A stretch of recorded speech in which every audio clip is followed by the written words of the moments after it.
হরে কৃষ্ণ। সকলকে আবারও কৃষ্ণ প্রীতি শুভেচ্ছা জানিয়ে আমাদের ধারাবাহিক শ্রীমদ্ ভাগবত গীতার ক্লাসে আপনাদেরকে স্বাগতম জানাচ্ছি। আজ আমরা শ্রীমদ্ ভাগবত গীতার অন্তর্গত নবম অধ্যায়ের 4 নম্বর শ্লোক নিয়ে আলোচনা করব। শ্লোকটি অত্যন্ত গুরুত্বপূর্ণ এবং ভগবান এখানে তার নিজস্ব যে ঐশ্বর্য, অতি অদ্ভুত শক্তি, সেই শক্তি সম্পর্কে তিনি এখানে প্রকাশ করছেন।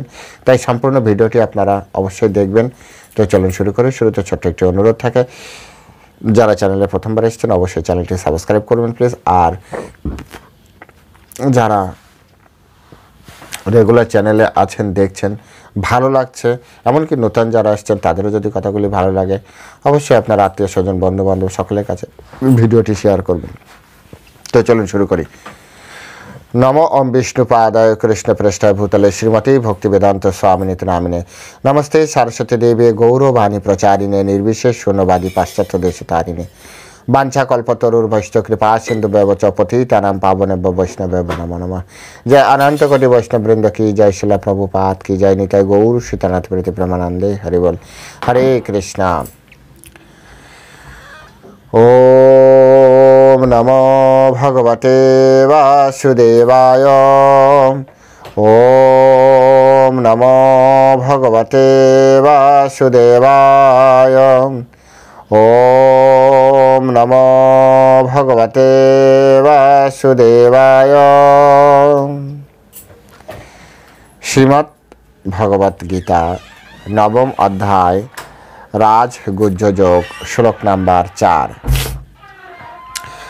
ময়া ততম ইদম সর্বম জগৎ অব্যক্তমূর্তিনা মতস্থানি সর্বভূতানি ন চ অহম তেষু অবস্থিতা।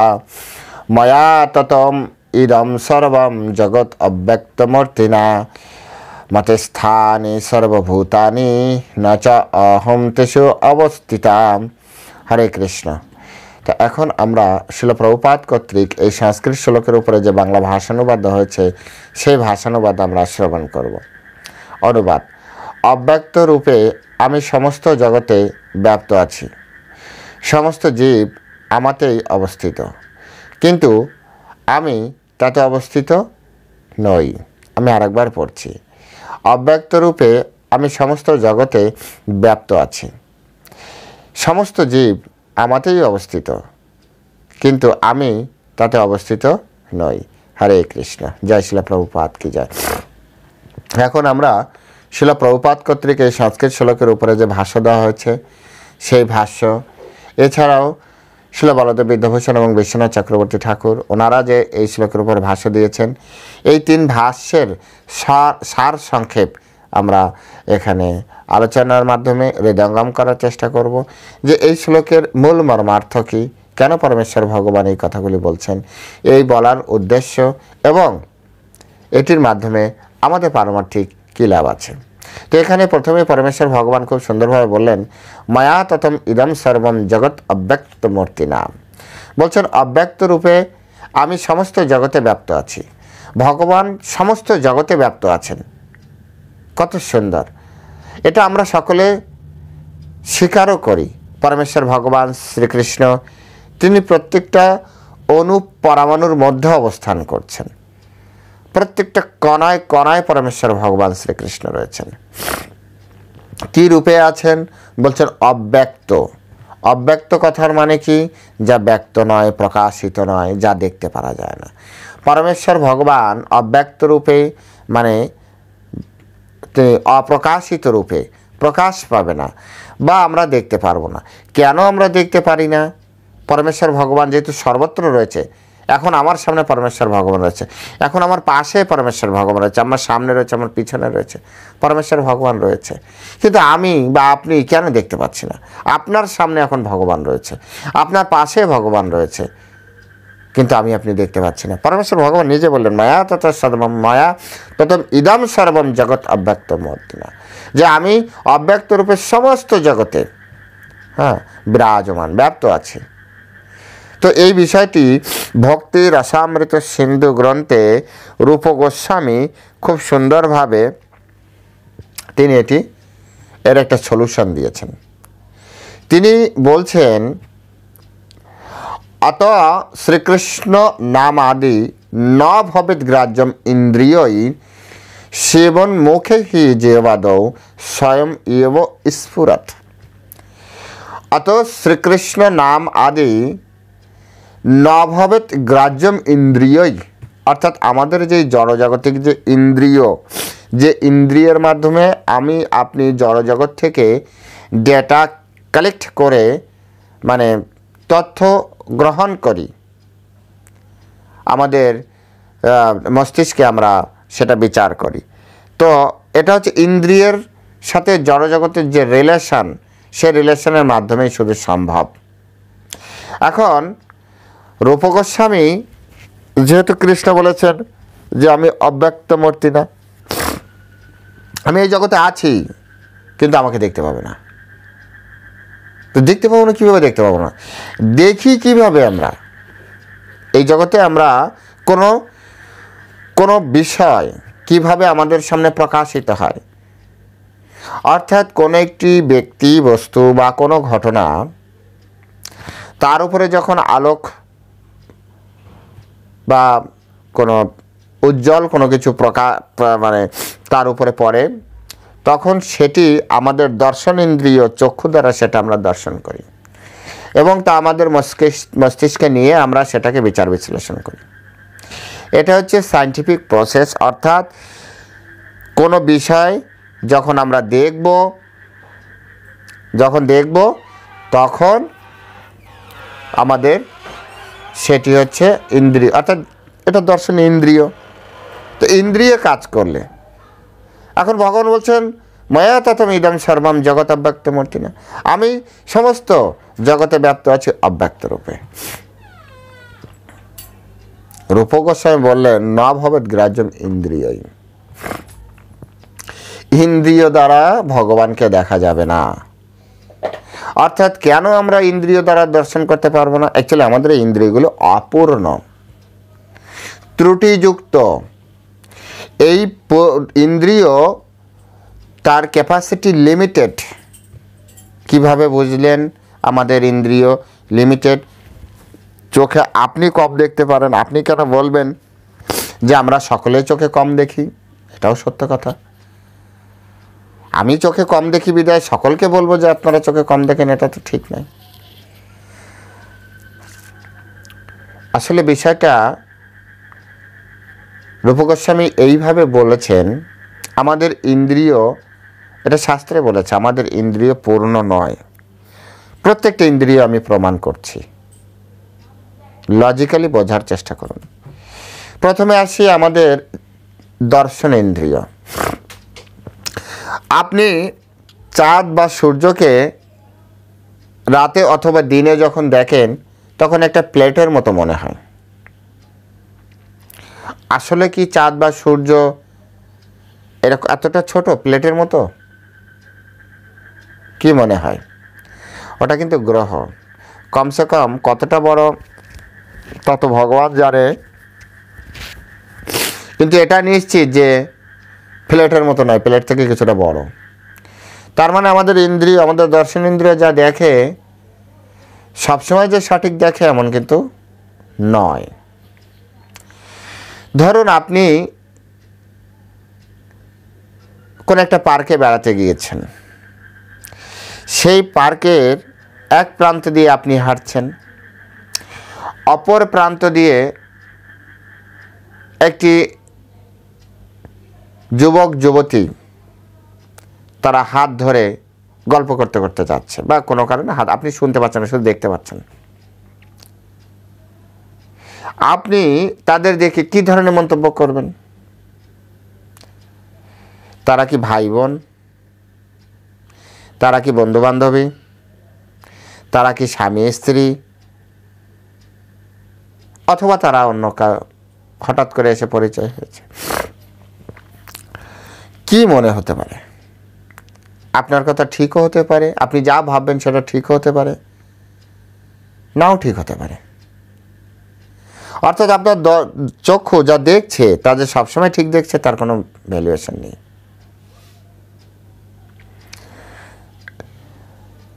আপনি হয়তো 100 গজ অবধি দেখতে পারেন, কেউ হয়তো 500 গজ অবধি দেখতে পারে, কেউ হয়তো 1000 গজ দূরেও দেখতে পারেন। আপনার দর্শন 100 গজের বাইরে কি ঘটছে আপনি দেখতে পারবেন না, কিন্তু তার বাইরে অনেক কিছু ঘটছে। তার মানে চোখ থাকলেই যে সব কিছু দেখা যাবে এর কোনো গ্যারান্টি নেই। ঠিক একইভাবে আমাদের শ্রবণেন্দ্রিয় সম্পর্কে সায়েন্টিস্টরাই তো বলেছেন 20 হার্জের উপরে, মানে হার্জি বলে কিনা আমি জানি না, অর্থাৎ 20 উপরে এবং 2000-এর নিচে, এই যে মাঝখানে 20 থেকে 2000 এর ভিতরেই যে শব্দটা হয়, ফ্রিকোয়েন্সি হয়, সেটাই শুধু আমরা শুনতে পারি। এর নিচেরটাও শুনতে পারি না, উপরেরটাও শুনতে পারি না। রিসেন্টলি না, অনেক আগে দেখেছিলাম নাসা থেকে একটি ভিডিও, আমি জানি না এটা সত্য কিনা, সেটাও আমি জানি না, কিন্তু একটা ভিডিও দেখলাম সূর্যলোক থেকে একটা সাউন্ড আসে,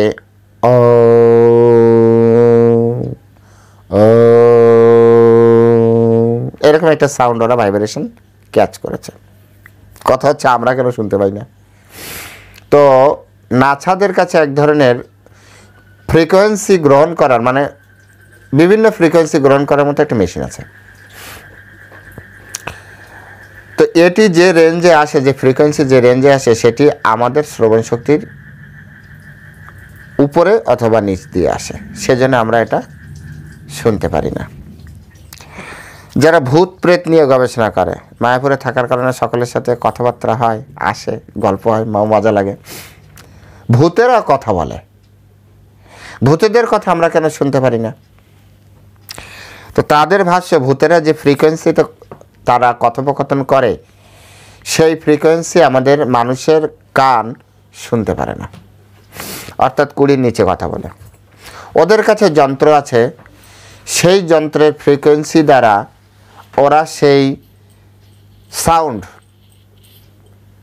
গ্রহণ করতে পারে এবং সেটাকে ভাষায় রূপান্তর করতে পারে, মেশিন আছে। অর্থাৎ আমাদের কান থাকলেই যে আমরা সব কিছু শুনতে পারি এর কোনো গ্যারান্টি নেই। তাই আমাদের শ্রবণেন্দ্রিয় পূর্ণ নয়।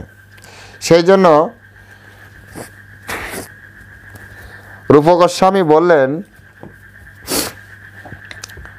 যে নভবেদ গ্রাহ্যম ইন্দ্রিয়ই, কৃষ্ণকে কখনো অত শ্রীকৃষ্ণ নাম আদি নভবেদ গ্রাহ্যম ইন্দ্রিয়ই, শ্রীকৃষ্ণ এবং শ্রীকৃষ্ণের নাম, তার রূপ, লীলা, গুণ, এগুলো আমরা আমাদের ইন্দ্রিয় দ্বারা গ্রহণ করতে পারি না। এরপর আসছে জিহ্বা ইন্দ্রিয়, তারপরে ত্বক এরকম।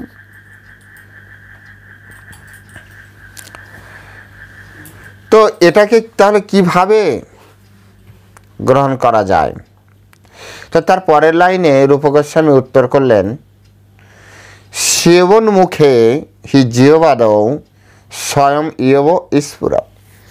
যদি আমরা জিহ্বা দ্বারা সেবন করি, সেবন উন্মুখে যদি আমরা জিহ্বা দ্বারা কৃষ্ণের সেবায় উন্মুখ হই। জিহ্বা দ্বারা কীভাবে কৃষ্ণের সেবা করা যায়? কৃষ্ণের সেবা করতে গেলে তো শুনেছি হাত লাগবে, ঘর মার্জন করা, রান্না করা, ফুলের মালা গাঁথা, হ্যাঁ, ঘরদের ধুলোবালি পরিষ্কার করা, ভগবানের ড্রেস করানো, তো হাত লাগবে। জিহ্বা কোন কাজে লাগবে? যে জিহ্বা দিয়ে দুটি কাজ করা যায়। এক, ভগবানের প্রসাদ আস্বাদন করা যায়। প্রসাদে কি হয়? মত প্রসাদে সর্বদুঃখানাম হানিরস্য উপজায়তে। আমাদের জীবনের যে দুঃখ দুর্দশা আছে, ভগবানের প্রসাদ গ্রহণ করলে সেই দুঃখ দুর্দশা চলে যায়। এই দুঃখ দুর্দশাকে আপনি আমাদের ভাগ্যহীনতাও বলতে পারেন, অর্থাৎ সেটা থেকেও আমরা রক্ষা পাই। এছাড়া কি করতে পারি? আমরা ভগবানের গ্রন্থ অধ্যয়ন করতে পারি জিহ্বা দ্বারা। অধ্যয়ন করলে কি হয়? বলছেন নষ্ট প্রায়শু অভদ্রেষু নিত্যম ভাগবত সেবায়া। অর্থাৎ নষ্ট প্রায়শু অভদ্রেষু, প্রায় সকল ধরনের অভদ্র বিষয় আমাদের জীবন থেকে চলে যায় যদি আমরা নিত্যম ভাগবত সেবা করি। এখন এই ভাগবত সেবার জন্য আবার দৌড়ে যে তাড়াতাড়ি আবার যে একটা ধূপকাঠি, প্রভু বলেছে ভাগবত সেবা করতে হবে, একটা ধূপকাঠি ঘুরিয়ে দিয়ে আসি, পড়তে হবে। জিহ্বা দ্বারা তার ধূপকাঠি ঘুরাতে পারবেন না, পড়তে হবে নিত্যম ভাগবত সেবায়। তারপরে কি করা যেতে পারে? জিহ্বা দ্বারা আপনি এই যে ভাগবত কথা পড়লেন, এটা ভাগবত কথা, এবার মানুষকে বলেন, ভাগবত কথা মানুষকে বলেন। এবং বৈষ্ণবের প্রশংসা। অ্যাকচুয়ালি তিনটি কাজের জন্যই ভগবান আমাদের জিহ্বা দিয়েছে। এক, ভগবানের রূপ লীলা গুণাদি প্রকাশ করা মানুষের সামনে, তার আগে পড়তে হবে। দুই, ভগবানের প্রসাদ গ্রহণ করা, আর বৈষ্ণবের প্রশংসা করা। আর আমরা কলির জীব, কত মজার জানেন, এই তিনটা কাজ বাদ দিয়ে সব কাজ করি এই জিহ্বা দ্বারা। প্রসাদ খেতে গেলে খুব কষ্ট। মানুষের, ভক্তদের তো ছেড়ে দিলাম, ভক্তদের তো প্রতিপদে দোষ। মানুষের যে একটু প্রশংসা করব, তো প্রশংসা তো চোখে দেখতে হবে, তারপরে তো করব। চোখে তো প্রশংসা আসেই না। যত ভালো কাজই আমরা আমাদের সামনে দেখি না কেন, আমাদের চোখ যাবে কোন জায়গাটায় এর ছিদ্র আছে, কোন জায়গাটায় ভুল আছে, আর সেটাকেই তুলে বড় করে দেখানো। পুরো যদি একটা বিল্ডিংকেও তৈরি করে দেয় না, আমাদের নজর যাবে না, রংটা ঠিক মানানসই হলো না। এত বড় বিল্ডিং তৈরি করেছে, বিল্ডিং চোখে পড়েনি, চোখে পড়লো রং মানানসই হয়নি। জীবনটা, কলির জীবন এরকম, কলির জীব এরকমই। তাই প্রশংসা তো আসেই না। আর ভগবানের প্রতি আসক্তি না থাকলে তো আর ভগবানের কথা বেরোয় না। সেজন্য বললেন, অত শ্রীকৃষ্ণ নামাদি ন ভবেত গ্রাহ্য ইন্দ্রিয়ই। আমরা ভগবানের নাম, রূপ, গুণ, লীলা, শ্রীকৃষ্ণকে আমরা দেখতে পারি না। আর এই কারণে পরমেশ্বর ভগবান তিনি বললেন, ময়া ততম ইদম সর্বম জগৎ অব্যক্ত মূর্তিনা। তো দেখার উপায় কি? আদৌ কি দেখার উপায় নেই, নাকি এইভাবেই চলবে? তো ব্রহ্মাজি একটা সলিউশন আমাদের জন্য, যেহেতু পিতামহ ব্রহ্মা বলা হয়, পিতামহ, তিনি একটা সলিউশন আমাদের দিয়েছেন। তিনি তার ব্রহ্ম সংহিতা লিখতে যে লিখেছেন, তো অনেক কথাই, তো অনেক কথার ভিতর ওনার মনে পড়লো, দিয়ে আমার সন্তানদের জন্য একটা লাইন ছেড়ে রাখি, যাতে মাঝে মাঝে চাইলে ওরা ভগবানকে, কেউ যদি সামর্থ্য অর্জন করে তাহলে সে যাতে ভগবানকে দেখতে পারে। তো সেই সামর্থ্য বা সেই গুণ কি?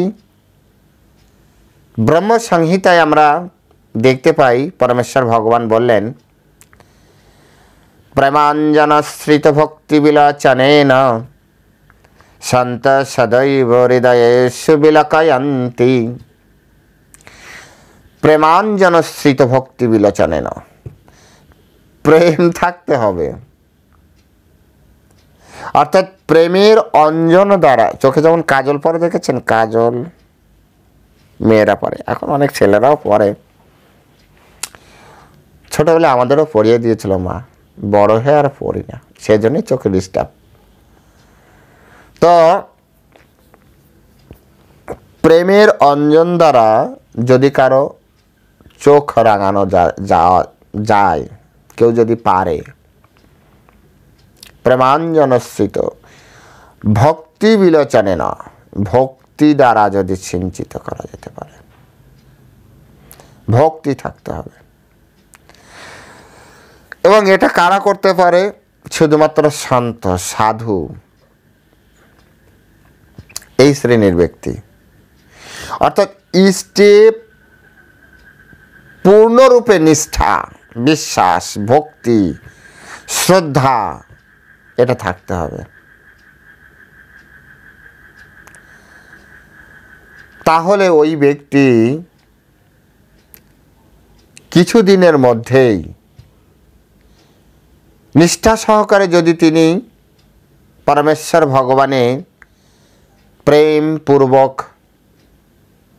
যদি ভগবানকে সে সেবা করে, আর এটা শুধু যে ব্রহ্মা বলেছে তাই নয়, পরমেশ্বর ভগবান তিনিও স্বীকার করেছেন, সততাম কীর্তয়ন্তজমাম, সবসময় যিনি আমার কীর্তন করেন, যতন্তশ্চ দৃঢ়ব্রতা, অত্যন্ত দৃঢ়তার সহিত। এটা এক জায়গায় বললেন। তিনি আরেক জায়গায় বলেছেন, কেউ যদি আমাকে অত্যন্ত প্রেমের সহিত আমার সেবা করে, আমি তাকে বুদ্ধি যোগ দান করি যাতে সে আমার কাছে ফিরে আসতে পারে। আমি তাকে বুদ্ধিযোগ দান করি। তো এটা করতে পারে শুধুমাত্র সাধুরা, যারা সবসময় ভগবানের সাথে যুক্ত থাকে।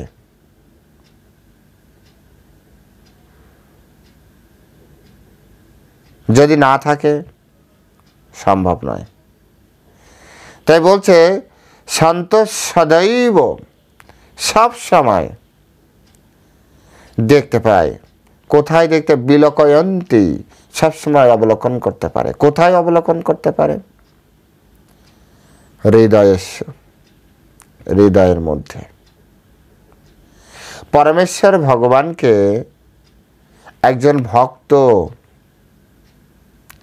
তিনি সবসময় ভগবানকে হৃদয়ে দর্শন করতে পারেন। আপনি একবার চোখ বুজে দেখেন তো, পরমেশ্বর ভগবানের কোনো চিত্র, কোনো ছবি, কোনো লীলা বা কোনো একটি ঘটনা যা আপনি পড়েছেন, শুনেছেন, সেটি আপনি দর্শন করতে পারছেন কিনা হৃদয়ে? চোখ বুজে দেখেন তো। পরীক্ষা হয়ে যাক এক সেকেন্ডের জন্য, তবে আপনি বুঝতে পারবেন যে আপনি কোন স্তরের ভক্ত। বেশ কয়েক ধরনের ছবি তৈরি হয়। এক, আপনি ভাবছেন কিন্তু ভিতরে অন্ধকার। আপনি ভাবছেন কিছুটা ধোঁয়া ধোঁয়া, পরিষ্কার সিনারি নয়। আপনি ভাবছেন এই দেখছেন, এই চলে যাচ্ছে। আপনি ভাবছেন রাধা মাধব আপনার হৃদয়ে দাঁড়িয়ে আছে। এক একজনের এক এক ধরনের কোয়ালিটি। তাই তো ভগবান বললেন, মায়া ততম ইদম সর্বম জগৎ অব্যক্ত মূর্তিনা। এই জড় জগতে, এই অব্যক্ত, আমি অব্যক্ত রূপে এই জড় জগতে ব্যাপ্ত আছি। অব্যক্ত রূপে প্রত্যেক কণায় কণায় পরমেশ্বর ভগবান বলেন, মতে স্থানী সর্বভূতানি, সমস্ত জীব আমাতেই অবস্থান করছে। কত বড় কথা! এই জগতে যত যত যা কিছু আমি আপনি দেখছি, এসব পরমেশ্বর ভগবানের মধ্যে আছে। মত স্থানী, আমাতেই অবস্থান করছে। যা কিছু এই জগতে আপনি দেখেন, সব কিছু ভগবানের মধ্যে অবস্থান করছে।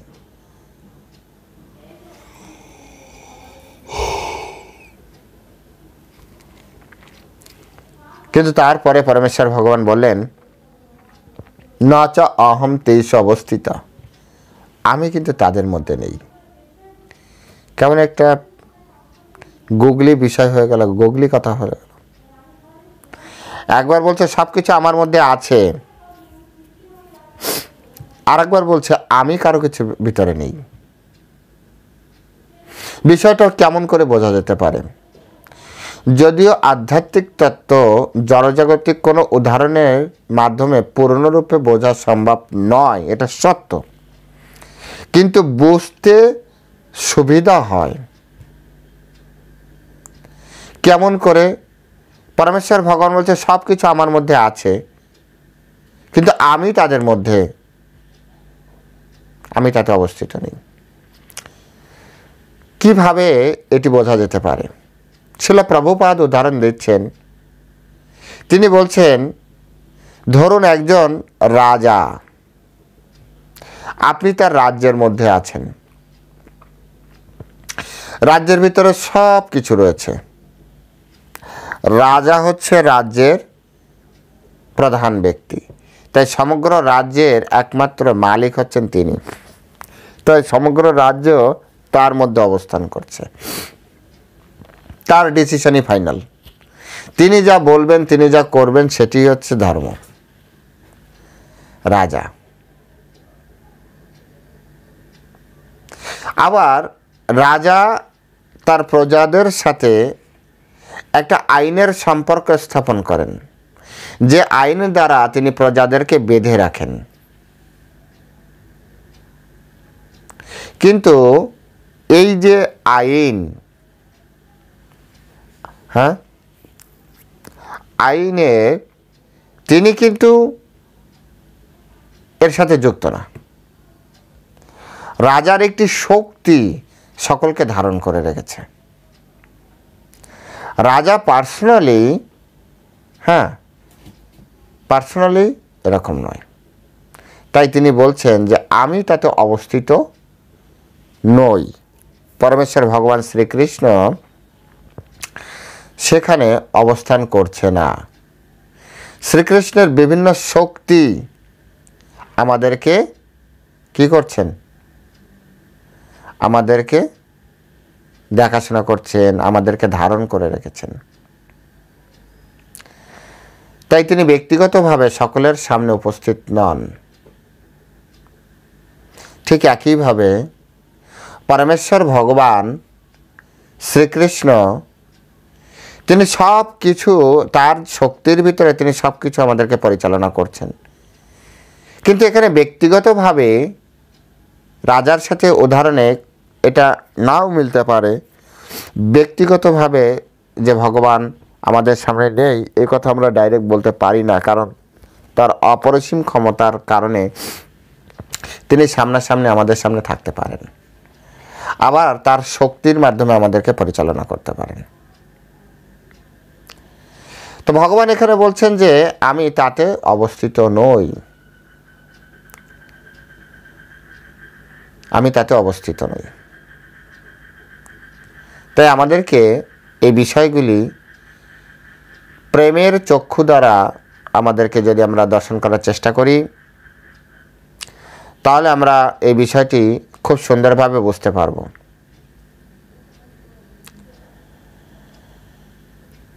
তা না হলে আমাদেরকে কৃষ্ণতত্ত্ব হৃদয়ঙ্গম করতে যথেষ্ট বেগ পেতে হবে। সবার আগে আমাদের দরকার প্রেমাঞ্জনশ্রিত ভক্তি বিলোচনেন সন্তোষ সদৈব হৃদয়ে শিবলকয়ন্তী, এই বিষয় সম্পর্কে জানা। আমাদের প্রথমেই জানতে হবে সেবন মুখে হি জিহ্বাদৌ স্বয়ং এব স্ফুরত, স্বয়ং নিজেই প্রকাশিত হবে। যদি আমি সেবা করি ভগবানের সেবা করা উচিত, তাহলে ভগবান নিজেই প্রকাশিত হবে আমার আপনার সামনে। ভগবদ গীতায় ভগবান বলেন যে ভক্তা মাম অভিজানাতি, ভক্তির দ্বারাই আমাকে জানা যায়। এই জড়জগতে ভগবান আছে, কিন্তু অশ্রদ্ধা ধানা পুরুষা ধর্মস্য অশ্য পরন্তপ অপ্রাপ্য মাম, অর্থাৎ 4 নম্বর শ্লোকে যারা যে কথাগুলি বলল, যাদের ভিতরে শ্রদ্ধা নেই, যে সকল লোক এই ভগবদ গীতার ধর্মে বিশ্বাস করে না,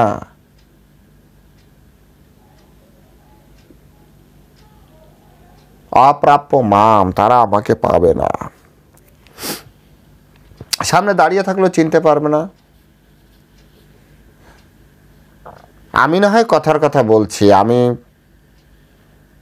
অতটা শ্রদ্ধালু আমিও নই, তাই পরমেশ্বর ভগবানকে এখন আমার সামনে আমি দেখতে পাচ্ছি না।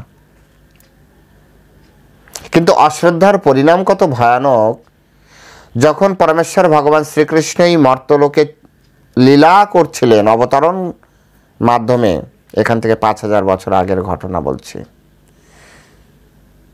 তখন বিভিন্ন আসরিক শক্তি সম্পন্ন অর্থাৎ অশ্রদ্ধালু ব্যক্তি তারা কিন্তু ভগবানকে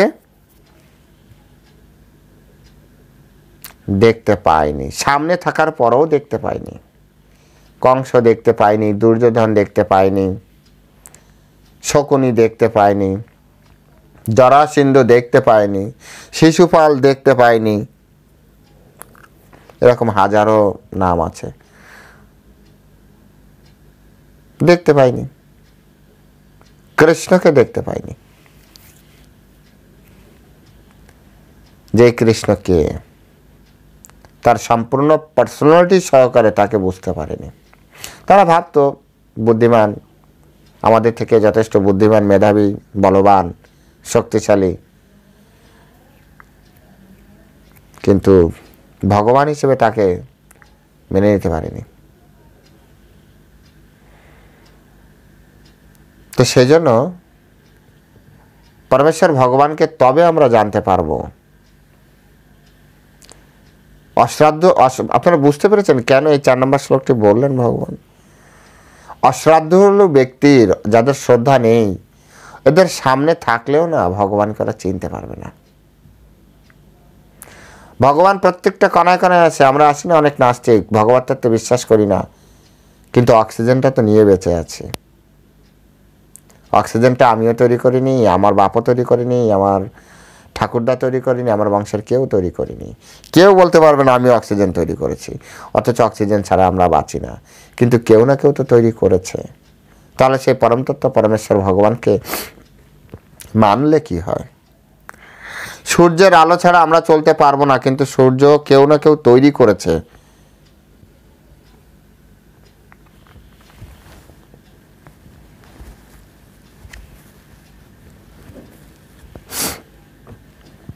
এটা আমাদের মানতে কি সমস্যা? ভগবানকে মানাটাই আমাদের জীবনের সবথেকে সুখদায়ক বিষয়। তাই প্রত্যেকের কাছে আমরা অনুরোধ করি, আসল আমরা সকলে পরমেশ্বর ভগবান শ্রীকৃষ্ণের চরণে আত্মসমর্পণ করে পরমেশ্বর ভগবানকে বোঝার চেষ্টা করি, মানার চেষ্টা করি, এবং ওনার কাছেই কৃপা প্রার্থনা করি, যাতে উনি আমাদেরকে কৃপা করে, যাতে আমরা ওনাকে বুঝতে পারি, জানতে পারি, দেখতে পারি, সেই শক্তি উনি আমাদেরকে প্রদান করুক। এই প্রার্থনার মাধ্যমে আজকে এই শ্লোকের আলোচনা বিশ্রাম রাখছি। সকলে ভালো থাকবেন, সুখে শান্তিতে বসবাস করবেন, ধর্মের সাথে থাকবেন। চ্যানেলে প্রথম আসলে অবশ্যই চ্যানেলটি সাবস্ক্রাইব করবেন। ভিডিওটি ভালো লাগলে আপনার বন্ধু বান্ধব, আত্মীয় স্বজন প্রত্যেকের কাছে শেয়ার করবেন। হরে কৃষ্ণ। জয় শিলা প্রভুপাদ কি জয়।